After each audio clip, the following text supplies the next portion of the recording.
కొడంగల్లో ఫార్మాసిటీ మూర్ఖపు చర్య అన్నారు మాజీ మంత్రి నిరంజన్ రెడ్డి. కాంగ్రెస్ ప్రభుత్వం రైతులను బెదిరించి భయపెట్టి బలవంతంగా భూసేకరణ చేస్తుందని మండిపడ్డారు. ఫార్మాసిటీ కోసం ఉన్న కొద్దీ కృష్ణా నీళ్లను కూడా వాడుకోవాలని చూస్తోందన్నారు. పాలమూరు బిడ్డగా చెప్పుకునే రేవంత్ అదనంగా నీళ్లిచ్చే పని చేయకుండా ఉన్న నీళ్లకు గండి కొడుతున్నారని ఆగ్రహం వ్యక్తం చేశారు. రాష్ట్ర ప్రభుత్వం ఇప్పటికే అనాలోచితంగా ఇదివరకే సేకరించినటువంటి ఫార్మా భూములు ముచ్చర్ల దగ్గర రంగారెడ్డి జిల్లాలో ముచ్చర్ల దగ్గర సేకరించినటువంటి భూములు సుమారు 14,000 ఎకరాలు గత ప్రభుత్వం కేసీఆర్ ప్రభుత్వం సేకరించి సిద్ధంగా పెట్టింది ఫార్మాసిటీ కోసం.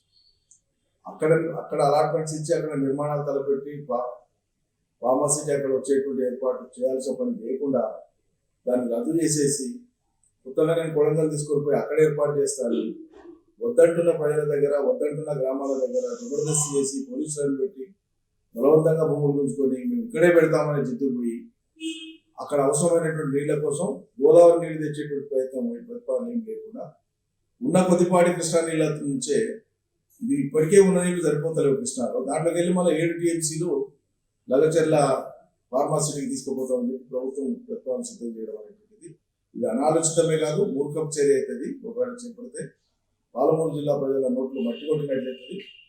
పాలమూరు జిల్లా బిడ్డలని చెప్పుకునేటువంటి ముఖ్యమంత్రి రేవంత్ రెడ్డి గారు కొత్తగా ఏదైనా అదనంగా నీళ్ళు ఇచ్చేటువంటి పని చేయకుండా ఉన్న నీళ్లకు గడ్డి పెట్టి రైతుల నోట్లో మట్టి కొట్టడం అనేటువంటిది సమంజసం కాదు.